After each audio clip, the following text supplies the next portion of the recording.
Bueno, ayer nos quedamos en lo que es investigar el acrónimo de las 6 Pis, y uno de esos acrónimos viene siendo la proptosis o el exoftalmos, que viene siendo la prosidencia del globo ocular, y que cuando se sale de los límites normales nos va a dar esos signos.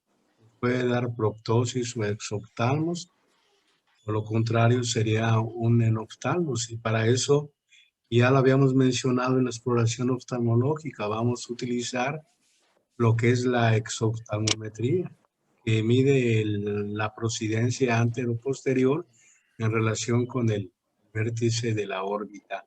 Hay otro estudio que se llama topometría, que mide el desplazamiento, ya sea de manera horizontal o de manera vertical, y que nos puede hablar de procesos inflamatorios o neoplásicos o procesos vasculares que pueden estar en cualquiera de las paredes de la órbita, o que también pudieran comprometer la glándula lagrimal. Hay un procedimiento para medir la presión de la órbita, pero es un aparato difícil de conseguir, y eso se llama la orbitonometría. Sirve para medir el grado de compresibilidad del ojo, pero en la mayor parte de los consultorios no se cuenta con él. Entonces, esto sería la exoftalmometría. ¿Cómo la vamos a tomar? Ya les había mencionado. Nos colocamos, si utilizamos la regla del LUEDE a un lado del paciente, o si utilizamos los exoftalmómetros, que son de diferentes tipos, nos colocamos enfrente del paciente y vamos a utilizar unos apoyadores que se van a colocar en los rebordes orbitarios externos.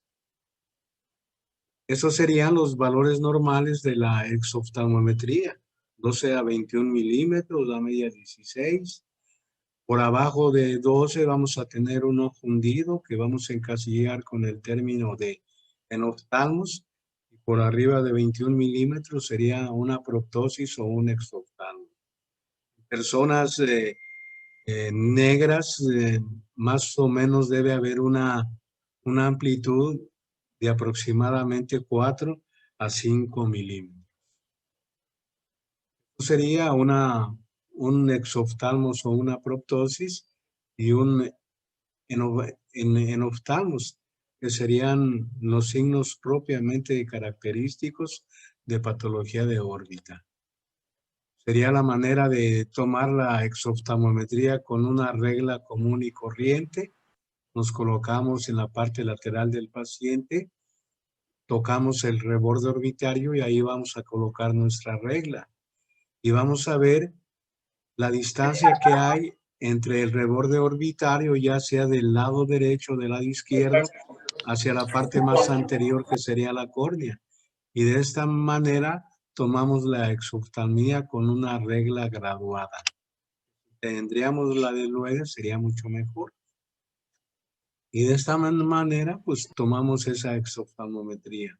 La otra sería con los exoftalmómetros de Hertel, en donde el que más utilizamos es el de Hertel. Hay otros exoftalmómetros como el de Cosius o el de Davenport, que tienen los apoyadores en otra parte de los rebordes orbitarios. Pero aquí lo ideal en el caso de Hertel es apoyar ese exoftalmómetro en los rebordes orbitarios, donde vamos a tener una curva base que está en la imagen de abajo, en la de en medio. Sacaríamos la curva base y luego nos vamos a tratar en un momento dado, de mover el exoftalmómetro para que se pueda visualizar en estos espejos la superficie anterior de la córnea, y sería tomar la medida. Y aquí esta medida más o menos va a variar aproximadamente entre 0 a 32, 34 milímetros. Entonces, dependiendo en dónde se refleje la parte más anterior de la córnea, sería la medida. primero del lado derecho y después del lado izquierdo. Para tomar esa medida de manera adecuada, tenemos dos pequeñas líneas verticales rojas. Esas líneas verticales rojas se deben unir haciendo una pequeña línea. Y ya en esa forma vamos a tomar la exoftalmometría, primero de un lado y posteriormente del otro. Otros tipos de exoftalmometría que podemos hacer es la que utilizan mucho los radiólogos y que utilizan una tomografía computada de órbita en cortes axiales, en donde trazan una línea horizontal hacia ambos rebordes orbitarios y después con una medida milimétrica de manera vertical ven cuánto es el desplazamiento póstero anterior del ojo. Y ahí se pudiera sacar pues un exoftalmos como sería en la imagen inferior en la parte derecha. Entonces esto sería la exoftalmometría y lo hacemos de preferencia en aquellos Lo que pacientes ella me dijo que sacara sospechemos lo que que vamos a sacar. tengan una procidencia elevada.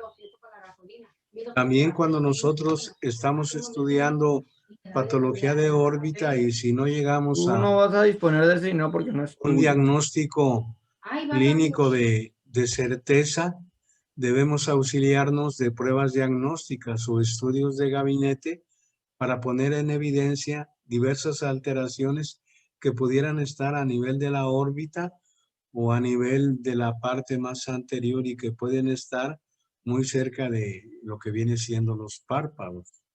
Estos serían los estudios que mandamos de manera más frecuente y coloqué primero los estudios que tienen una alta sensibilidad y especificidad.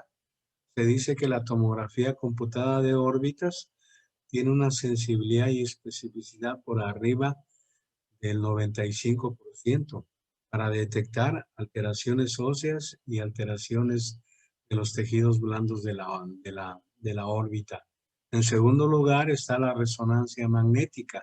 Esta resonancia magnética nos sirve para poner en evidencia alteraciones exclusivas de tejido blando, que lo vamos a visualizar ya sea a nivel de la órbita, a nivel del encéfalo, a nivel de los senos paranasales o a nivel de la parte lateral de la cara. Ese es un estudio de suma importancia y lo mandamos en el caso nuestro cuando sospechamos de alguna alteración a nivel de el segundo par craneal, de la grasa orbitaria, de los músculos estroculares, de los nervios, y nos va a dar una sensibilidad por arriba del 90%. Un estudio que también mandamos con mucha frecuencia viene siendo la ecografía o el ultrasonido. Es un estudio que tiene una sensibilidad por arriba del 80%. Y este estudio no es tan caro como viene siendo el caso de la tomografía o la de resonancia magnética. Y nos sirve para, en un momento dado, complementar y mandamos probablemente quizá una resonancia magnética o posteriormente una tomografía computada de órbita. En lo que viene siendo el temario de la licenciatura en medicina, viene los rayos X. Es un estudio que prácticamente o actualmente ya casi no lo mandamos, porque para eso pues, utilizamos la tomografía computada de órbita, pero se puede mandar en instancias donde no contemos, ya sea con un tomógrafo o con una resonancia magnética o un ultrasonido, y es un estudio que tiene una sensibilidad más o menos entre el 40 y el 50%, sería una sensibilidad y una especificidad. Es útil para detectar cuerpos extraños a nivel de la órbita o a nivel de la porción intraocular. Y en ocasiones también podemos hacer un estudio de biopsia por aspiración con aguja delgada. Es un estudio que prácticamente no realizamos por los problemas que puede originar o las complicaciones. Dentro de estos estudios hay 3 estudios que han obtenido premios. En el caso de la tomografía computada de órbitas y de la resonancia magnética, a los que descubrieron este tipo de pruebas diagnósticas recibieron el Premio Nobel de Medicina. Y en el caso de los rayos X, recibieron el Premio Nobel de Física. Vamos a ir mencionando algunos de ellos y cuáles serían primordialmente sus indicaciones. En el caso de la tomografía computada de órbitas, anteriormente se le llamaba la TAC, tomografía axial computarizada, porque los únicos cortes que se hacían eran primordialmente los transversales. Y por eso en alguna literatura todavía se menciona la TAC, pero actualmente pues utilizamos el término de tomografía computada de órbitas, en que podemos utilizar diversos cortes. También se llama escáner. Este estudio fue primordialmente desarrollado y descubierto por 2 ingenieros, uno de ellos inglés, Hounsfield, y el otro sudafricano, Alan McCormack. Ellos trabajaron cada quien por su cuenta, pero el que prácticamente desarrolló el abordaje a nivel del área médica fue Godfrey Hounsfield. Él fue un ingeniero autodidacta que estudió mucho lo que viene siendo el radar en la época de la Segunda Guerra Mundial. Él trabajaba en una empresa llamada EMI Capital Records. Esa empresa era el grupo más famoso a nivel de rock and roll, los Beatles. Ellos tenían una subsidiaria de EMI Capital Records que llamaba Discos Parlapón, y todos los beneficios que obtenía esa empresa era prácticamente con la venta de los discos de este grupo. Y así fue como Hounsfield pudo desarrollar lo que viene siendo la tomografía computada, por el apoyo que este grupo, pues sobre todo fue con la venta de sus discos, que en ese tiempo y actualmente se siguen vendiendo en mucha cantidad. Entonces ellos contribuyeron de una manera muy importante en el desarrollo de la tomografía axial computarizada en ese tiempo, y a estos 2 ingenieros se les dio el Premio Nobel de Medicina en 1979.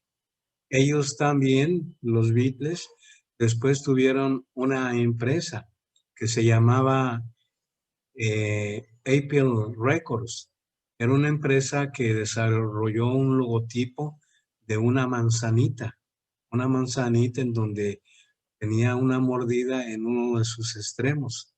Y esa manzanita después se la apropió el dueño de la Mac, y eso originó problemas de demandas legales que en esos casos la ganó el grupo musical de los Beatles, y que posteriormente después esta empresa formó esa marca Tunes, que es una marca que vende música digital y que ha obtenido infinidad de recursos financieros. Entonces, estos son los tomógrafos actuales. Los tomógrafos axiales computarizados eran un poco diferentes. Estos serían los componentes de un tomógrafo computado y que se puede utilizar en cualquier parte del cuerpo, pero en el caso nuestro lo utilizamos primordialmente a nivel de órbita o a nivel de la región de la cabeza.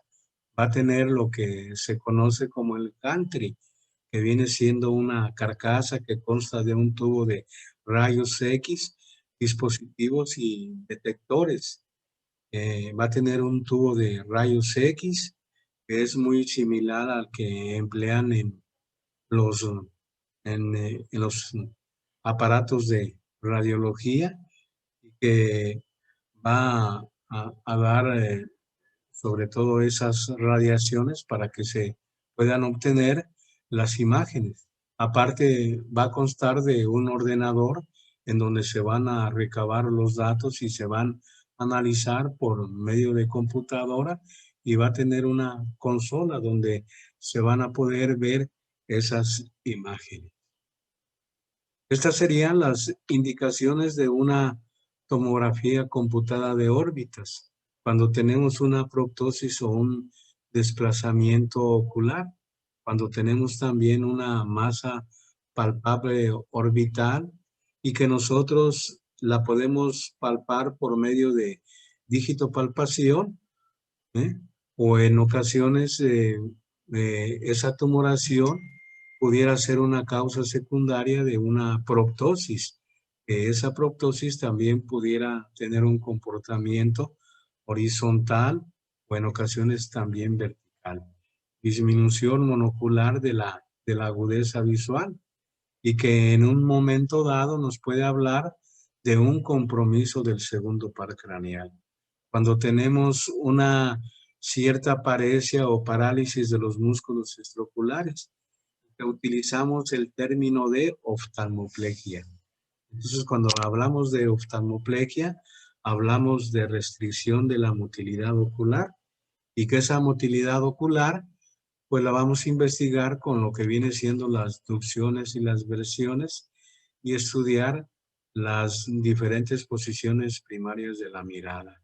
Enfermedades de los senos paranasales, que en ocasiones se presentan de manera muy frecuente en la población y que pudieran comprometer de manera muy cercana a lo que viene siendo la órbita, que va a estar cerca de todos esos senos paranasales y que ya nosotros habíamos mencionado.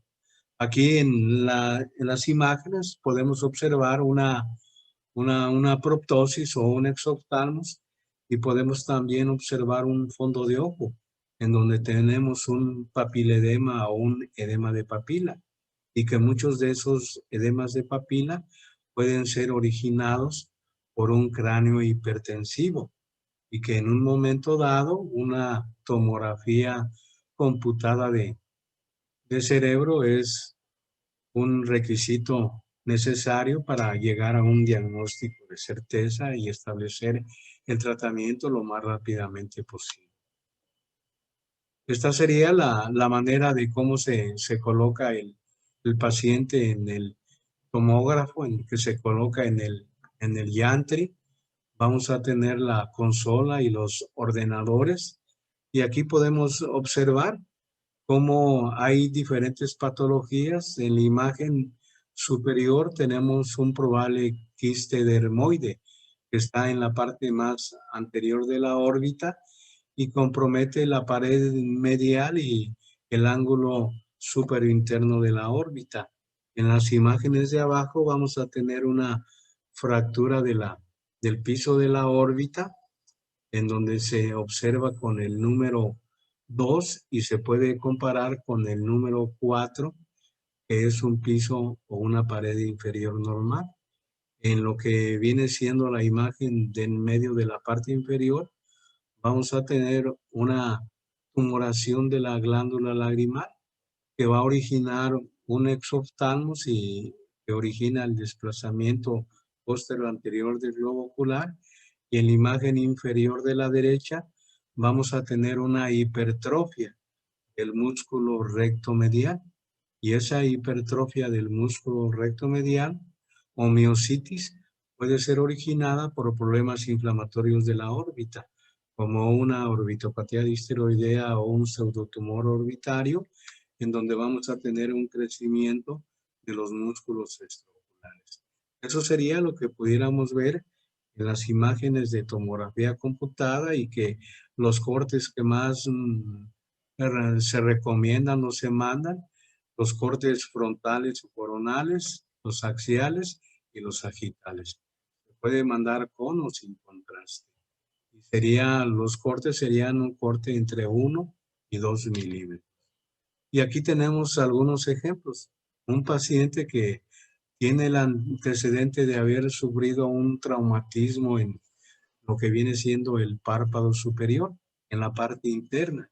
El paciente se queja de dolor intenso del globo ocular y presenta la aparición de costras y de una secreción purulenta de manera constante por la herida que se originó al caerse de un caballo, que le origina una herida en el párpado superior.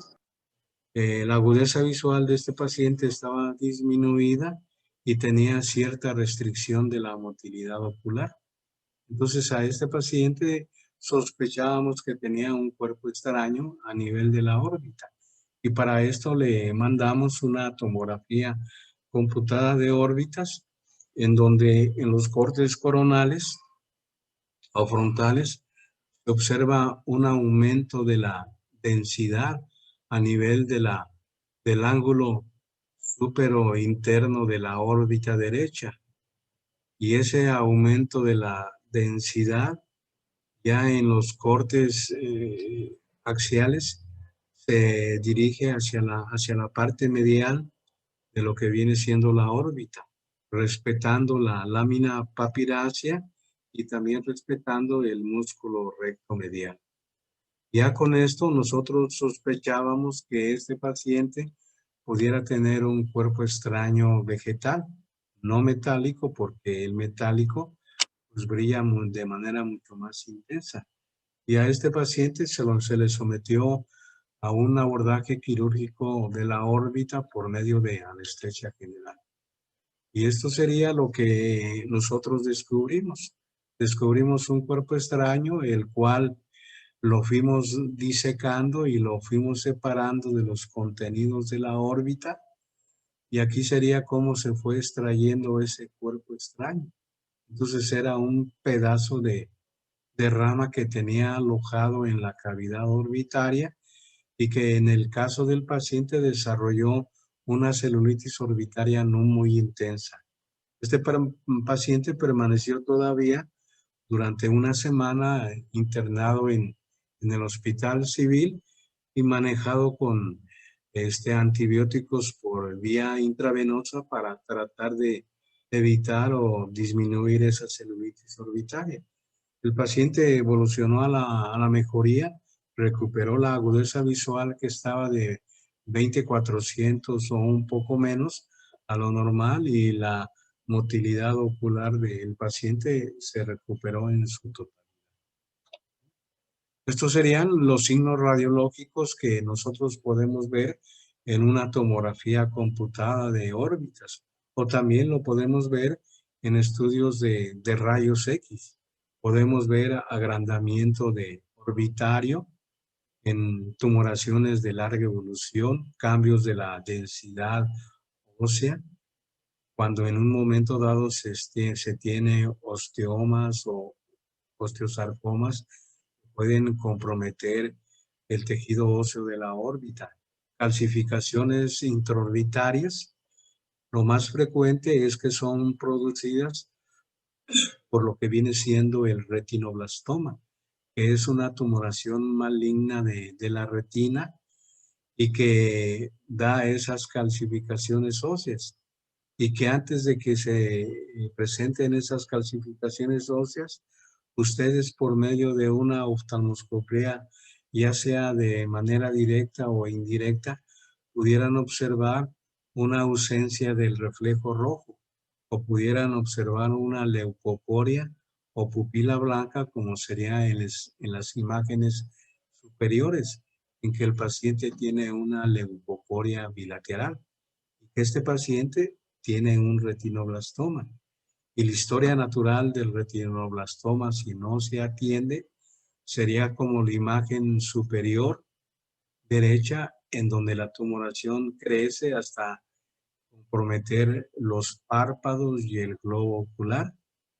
Y entonces estos pacientes, el periodo de sobrevida es muy corto, si no se descubre en un tiempo pertinente.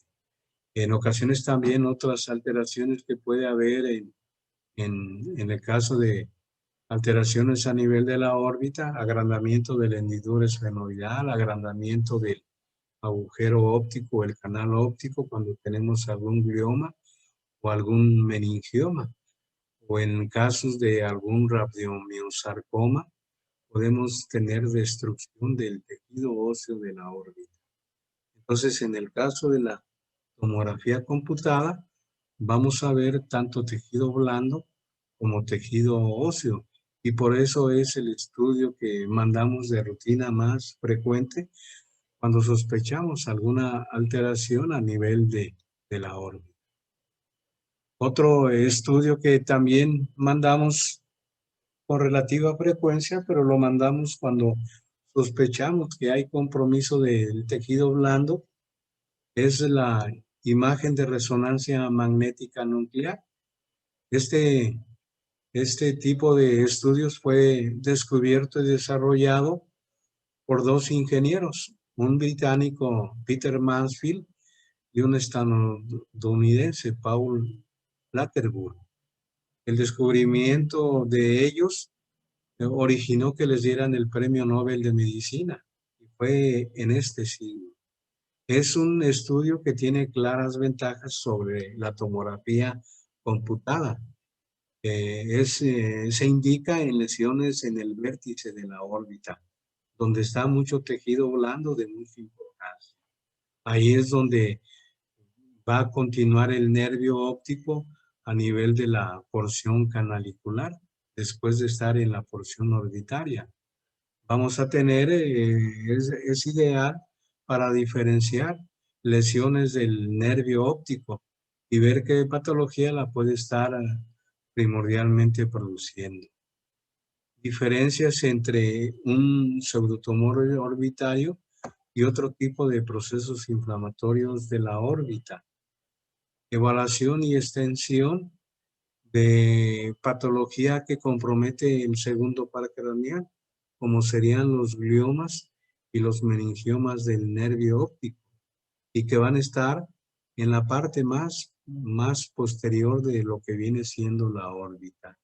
En ocasiones también es ideal para detectar alteraciones vasculares, ideal para detectar hemangiomas capilares, hemangiomas cavernosos, linfangiomas, y que en un momento dado los vamos a poner en evidencia.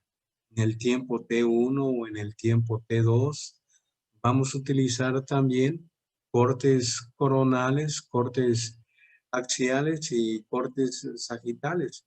Podemos utilizar también algún contraste que puede resaltar en algún tipo de estas alteraciones. Entonces, no confundir la imagen de por resonancia magnética por lo que viene siendo la resonancia magnética, y que este fenómeno se descubrió en 1952 por estos ingenieros, Bloch y Purcell, y que les dieron el Premio Nobel de Física. En el caso de la imagen por resonancia magnética, fue descubierta por Peter Mansfield y Paul Latterburg, y a ellos les dieron el Premio Nobel de Medicina. Entonces, este estudio es ideal para detectar alteraciones en tejido blando de la órbita, como sería en el caso de la imagen superior, donde vamos a tener un meningioma del nervio óptico. Este meningioma del nervio óptico, en etapas incipientes, puede no dar ninguna sintomatología, y a medida que el proceso va avanzando, pudiera originar cierto grado de exoftalmos o de proptosis, y después, si este compromiso de el meningioma llega a comprometer buena parte del nervio óptico, pudiera originar alteraciones a nivel de los reflejos pupilares, después alteraciones de la agudeza visual, tanto central como periférica, alteración en la percepción de los colores. Sería la manera de cómo en un momento dado pudiéramos hacer un diagnóstico clínico, y que tenemos que corroborar por medio de los estudios de gabinete. Y en este caso sería primordialmente la imagen por medio de resonancia magnética. En el caso de la imagen de abajo, vamos a tener un melanoma de coroides y que la imagen característica o patoneumónica de esta tumoración maligna es una imagen en domo que se va a presentar a nivel de lo que viene siendo la parte final del tracto vea, que sería la coroides. Y que este melanoma de coroides, si no se descubre a tiempo, puede originar que el paciente pierda la vida. Originalmente, cuando se llega a descubrir este tipo de melanoma en etapas iniciales, se pudiera dar un tratamiento conservador, pero después se tiene que hacer procedimientos mutilantes, como sería una enucleación en donde se tiene que retirar el globo ocular u otro tipo de abordajes en donde se van a dar medicamentos para tratar de eliminar ese proceso neoplásico que se va a presentar a nivel de la órbita y primordialmente a nivel de la región intraocular. También cuando sospechamos de patología de órbita, mandamos el ultrasonido o la ecografía. Es un estudio que no es muy costoso y que en buena parte de los consultorios oftalmológicos se pudiera tener este tipo de aparato. Es una prueba diagnóstica que tiene una sensibilidad entre el 80 y el 90%. Entonces se van a utilizar ondas sonoras que van a producir un ultrasonido. Y al este ultrasonido atravesar los tejidos blandos y duros del cuerpo, pues va a crear imágenes de los órganos y de los tejidos. Este ultrasonido también nosotros lo conocemos como ecografía o en algún tipo de literatura médica se conoce también como sonograma. Vamos a tener dos tipos de ultrasonido. Un ultrasonido que se conoce como el modo A o modo unidimensional, en donde ese ultrasonido se va a ver como unas pequeñas espigas. Van a tener diferente grosor vertical y que nosotros las vamos a medir por medio de este ultrasonido y que nos van a dar medidas muy exactas, inclusive para descubrir cuerpos extraños a nivel de la región intraocular o también descubrir procesos inflamatorios o procesos neoplásicos. Y vamos a tener otro modo, que es un modo que se conoce como bidimensional o que se llama ultrasonido modo B. Ese ultrasonido modo B nos presenta un esquema del ojo, que puede ser en sentido vertical o puede ser en sentido antero-posterior, en donde se pueden visualizar las diferentes estructuras del globo ocular y que se puede visualizar desde lo que viene siendo el segmento posterior hasta la parte más anterior. Se pudiera también visualizar de manera indirecta lo que pudiera ser la grasa orbitaria, los músculos extraoculares y primordialmente también algunos vasos. Esto sería la forma en cómo se toma ese ultrasonido y serían las imágenes que nosotros podemos estar observando. Entonces tendríamos el modo A o unidimensional, donde nos va a dar unas pequeñas espigas que pueden tener diferente intensidad para detectar alteraciones en diferentes estructuras que puede ser el globo ocular o una parte de los anexos oculares.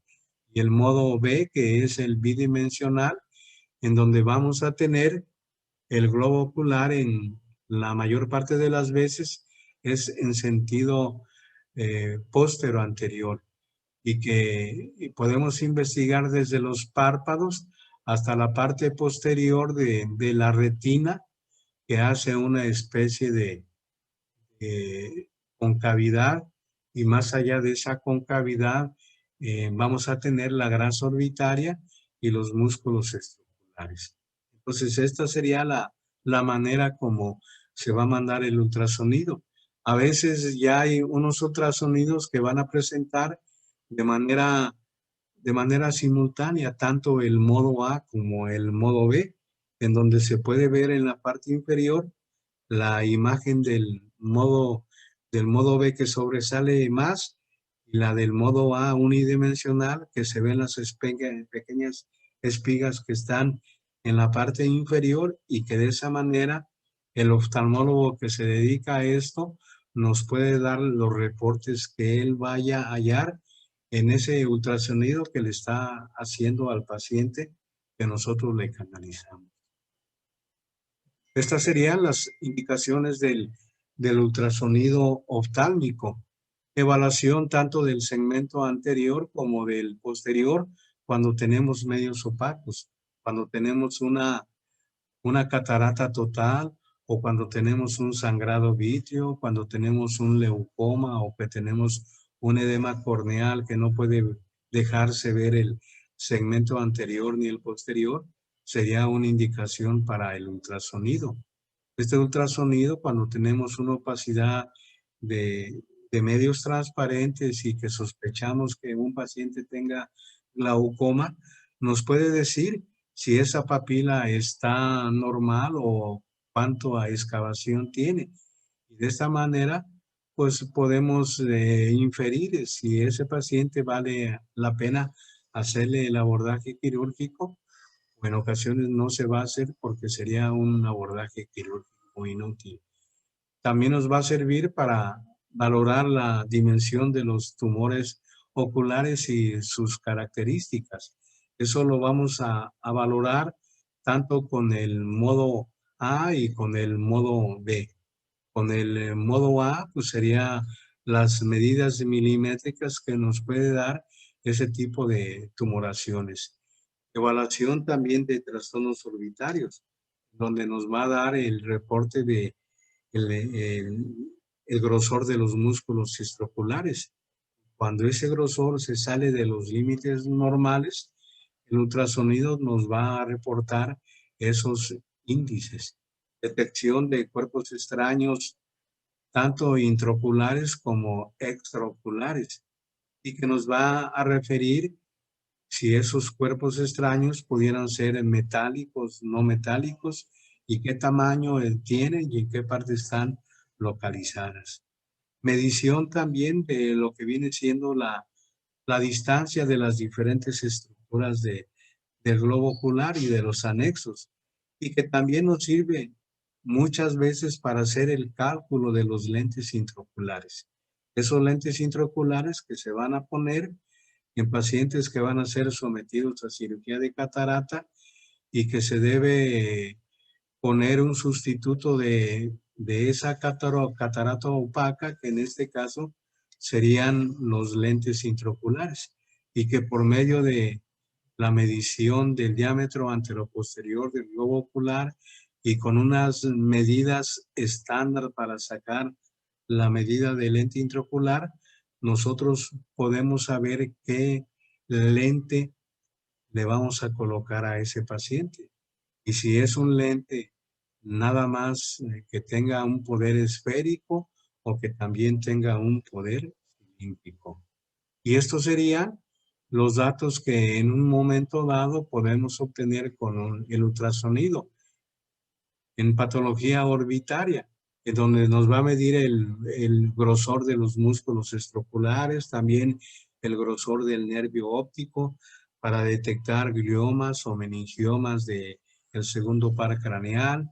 La glándula lagrimal también nos puede dar datos si es de un tamaño normal o si está crecida, y ahí nos puede poner en evidencia cuál es el crecimiento más importante a nivel del lóbulo orbitario, del lóbulo palpebral.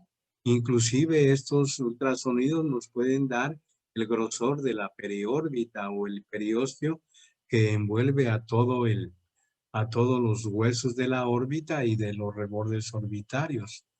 ideal para detectar en ocasiones alguna compresión del nervio óptico y que lo vamos a detectar con las alteraciones pupilares que nosotros podemos poner en etapas iniciales cuando estamos explorando al paciente. Vamos a utilizar tanto el modo A como el modo B. En el modo A vamos a tener esas espigas y en el modo B vamos a tener el trayecto de los músculos escroculares y que en ocasiones, muchas veces se requiere la interpretación de el ultrasonografista para que nos dé los datos exactos. Eso sería la medida de los nervios, de los músculos escroculares, que pueden hipertrofiarse o originar una miositis, y que cuando se salen de los valores normales, nos van a dar esas medidas, y que por arriba de 4.50 milímetros ya nos van a dar alteraciones y que a ese paciente se le puede encasillar con una orbitopatía distiroidea o a veces con un pseudotumor orbitario. Y aquí podemos observar el grado de, de, de, en un momento de afectación que pueden tener estos músculos. Entonces ya grados graves, cuando tenemos un grado quinto, pues se pueden observar que las medidas pasan por arriba de 6 o de 7 milímetros, en donde vamos a tener unos músculos muy engrosados y que cuando están en la región del vértice, esos músculos van a comprimir mucho el segundo par craneal, originando una neuropatía compresiva, y que si no se resuelve ese problema, el paciente pudiera originar una amaurosis o una ceguera. En el caso de los rayos X, que los empleamos de manera muy ocasional o casi ya no los empleamos, este tipo de rayos X se utilizaban antes del advenimiento de la tomografía computada de órbitas y fue descubierta por este físico alemán, Wilhelm Conrad Röntgen. Él descubrió los rayos X y los descubrió utilizando como control a su mujer, en donde la primera foto de los rayos X obtenidos es de la mano de su esposa, en donde se observa el anillo de compromiso o de casamiento que le dio a su esposa y que ella lo trae en su mano izquierda. Y ahí se ve esta primera foto la primera foto tomada en un paciente con rayos X. Y debido a ese descubrimiento, a él se le dio el Premio Nobel de Física en 1901.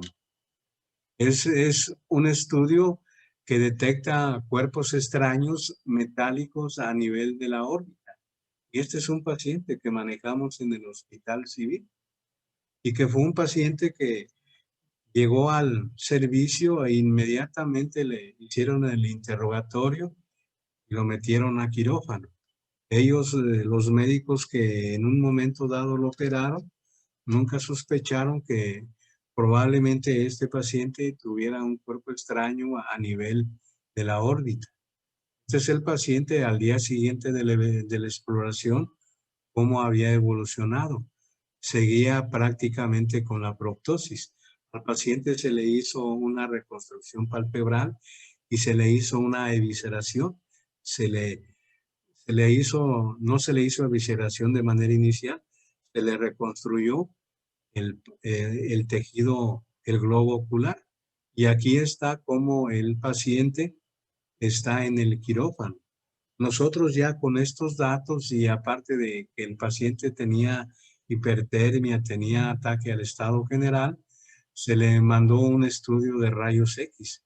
El paciente ya no tenía dinero, se le consiguió este estudio por medio de servicio social y aquí sale el estudio de rayos X en un corte frontal o coronar y en un corte sagital, en donde se observa un cuerpo extraño en el techo de la órbita, y que ese cuerpo extraño pues, lesionó todas las estructuras del globo ocular, originó una herida ocular penetrante perforante, porque penetró por la parte anterior y perforó por la parte posterior el globo ocular. Entonces, ya con esto a este paciente se le tuvo que reoperar. Se le mete a quirófano y en la imagen de en medio de la, de la que ustedes ven, se puede observar cómo ya aún hay una herida córneo-escleral amplia que agarra buena parte de la córnea, agarra el tracto uveal. Se le llama uvea porque así se ve el tracto uveal con este tipo de coloración. Agarra el iris, el cuerpo ciliar y agarra la coroides. Al paciente se le tuvo que hacer una evisceración. Se le hace una peritomía en los 360 grados a nivel del limbo esclerocorneal. Se le quita toda la córnea y todo el tejido que tiene en la parte interna de la esclerótica se retira. Se hace una especie de legrado en donde se queda exclusivamente la esclerótica y se puede colocar un implante o se puede dejar solo. Esto sería cómo quedó el paciente y cómo se le extrae el cuerpo extraño que lo tenía alojado en lo que viene siendo el techo de la órbita. Aquí rogábamos que este cuerpo extraño no hubiera penetrado todo el tejido ahí orbitario y originara una herida que pudiera comprometer o que llegara hacia el cerebro y a veces originar una protusión de lo que viene siendo buena parte de lo que es el cerebro. Afortunadamente no pasó esto. Esto es el paciente después de la cirugía y cómo se llega a resolver el problema. Afortunadamente a los familiares nunca se les dijo, ¿verdad? Que este paciente inicialmente fue mal manejado y que eso entre médicos pues se debe evitar. No tratar de poner en evidencia algún otro médico que hizo algún abordaje quirúrgico, que hizo un tratamiento, no poner en evidencia a ese paciente para evitar que en un momento dado él pudieran proceder con él, ¿verdad? Nosotros hacer nuestro trabajo y tratar de establecer lo que más en un momento dado se pudiera recuperar de ese tipo de. En cuanto a la patología de órbita, ya habíamos mencionado que la vamos a dividir primordialmente en patología que puede presentarse de manera más frecuente en niños y patología orbitaria que se va a presentar de manera más frecuente en adultos. Dentro de la patología que es prevalente en niños, tenemos este tipo de patologías. La celulitis orbitaria, que viene siendo un proceso infeccioso o inflamatorio. Vamos a tener lo que viene siendo tumoraciones vasculares a nivel de la órbita, como sería el hemangioma capilar y el linfangioma, y que va a tener predilección por los niños. También otra patología y que es patología maligna de la órbita es el radiomiosarcoma. Es una patología que afecta principalmente al tejido muscular de la órbita y va a tener un comportamiento agudo en donde se puede presentar una proptosis de forma muy rápida, que puede presentarse en el transcurso de días o de semanas. Podemos tener también patología que va a comprometer al segundo par craneal, como sería el glioma del nervio óptico, o a veces también el schwannoma del nervio óptico. Vamos a tener una patología inflamatoria de la órbita, que se conoce como pseudotumor orbitario, y que a veces también puede predominar en personas adultas y que viene siendo el pseudotumor inflamatorio de la órbita, o que también se conoce como síndrome inflamatorio orbitario y que puede afectar a los músculos extraoculares, a la grasa orbitaria, a a la glándula lagrimal, a las vainas que envuelven a los diferentes tejidos de la órbita. Una patología que llega a comprometer a los nervios sensitivos de la órbita sería el, el neurofibroma. El neurofibroma y que más adelante vamos a mencionar. Hay aquí otra patología que no viene anotada, pero que esa la vamos a mencionar porque viene en el temario de ustedes, en el temario de oftalmología. En el caso de la patología orbitaria que es más prevalente en adultos, tenemos la enfermedad de Graves-Basedow, que se conoce como orbitopatía distiroidea o enfermedad ocular relacionada con la tiroides. Vamos a tener también otra patología inflamatoria, el pseudotumor orbitario, o que también conocemos como síndrome inflamatorio orbitario. Vamos a tener patología de vascular y que en el caso de la gente adulta sería el hemangioma cavernoso. En el caso de los niños sería el hemangioma capilar y aquí sería el hemangioma cavernoso. En los adultos predomina patología del segundo par craneal, va a ser el meningioma, que compromete el nervio óptico, y vamos a tener también tumores de la glándula lagrimal. Aquí también no vienen algunas patologías que se mencionan en lo que viene siendo el temario de lo que viene siendo la oftalmología conclínica, pero que lo vamos a mencionar nosotros para apegarnos a lo que viene siendo el programa. Probablemente de esta patología, que es la más prevalente en el caso de niños y adultos, alguna de estas no la mencionamos, pero sí vamos a mencionar la que viene en el temario y que obliga a que sigamos adecuadamente el temario que nos da la Facultad de Medicina. Entonces vamos a iniciar o vamos a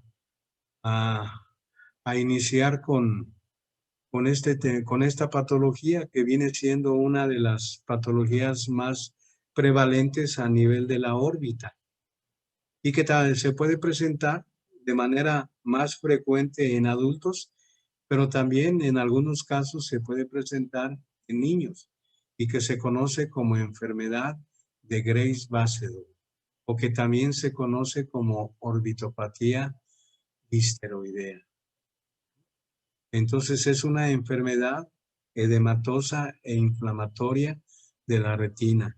Es una enfermedad que va a tener un comportamiento crónico y que a veces puede manifestarse de manera aguda o subaguda. Se caracteriza porque va a producir una proptosis o un exoftalmos. Y otra característica de esta enfermedad es que va a presentar alteraciones a nivel de los párpados. Va a presentar lo que se conoce como la retracción palpebral. Y esa retracción palpebral se puede presentar tanto a nivel del párpado superior como del párpado inferior. Originalmente, los párpados, el borde palpebral, cuando la hendidura está abierta y que se expone el globo ocular, en el caso del párpado superior, el borde palpebral debe caer 2 milímetros por debajo del limbo esclerocorneal superior. Y en el caso del párpado inferior, el borde palpebral debe caer a nivel del limbo esclerocorneal inferior. Entonces, cuando esos bordes no caen de esa manera y que en un momento dado están más abiertos, vamos a tener la retracción y eso nos va a dar una hendidura palpebral más grande y a veces nos va a dar una facies que se conoce como facies paradójica o facies de espanto. como si el paciente lo hubieran asustado o como si el paciente estuviera así por alguna cosa que ustedes le dijeron, y que va a ser esa mirada muy paradójica que nosotros a veces conocemos y que en la literatura médica se conoce como facies de Graves, por tener esa mirada paradójica que es originada por la proptosis o el exoftalmos y esa retracción palpebral. Vamos a tener también cierto grado de edema de lo que viene siendo la conjuntiva y lo que viene siendo la cápsula de Tenon.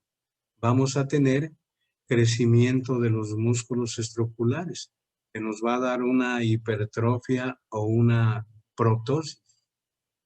Y que esos músculos estructurares, cuando están aumentados, nos van a originar cierta restricción de la motilidad ocular. Y que esa motilidad ocular, pues nosotros la vamos a investigar con las ducciones y las versiones. En ocasiones estos pacientes pueden cursar con el aumento de la presión intraocular. Estos pacientes en ocasiones les tomamos la presión intraocular con el globo ocular dirigido hacia la parte de arriba. Y si esa presión intraocular, cuando nosotros la tomamos con el ojo en posición primaria de la mirada y después la tomamos con la presión intraocular con el ojo dirigido hacia arriba, aumenta por arriba de 6 milímetros de mercurio, nos habla que ese tipo de patología pudiera originar a la larga un glaucoma secundario en estos pacientes. Y también otra característica de la orbitopatía distiroidea es que nos va a originar una neuropatía óptica. Esa neuropatía óptica va a ser originada por el crecimiento de los músculos estructurares y que a nivel del vértice de la órbita nos va a originar una compresión del segundo par craneal, que va a pasar por ese vértice de la órbita para dirigirse al agujero o al canal óptico. Entonces, con esto terminaríamos el día de ahora. Para la próxima semana continuaríamos con este tipo de patología. Vamos a seguir avanzando en orbitopatía distiroidea y después seguiríamos con lo que viene siendo pseudotumor orbitario. No sé si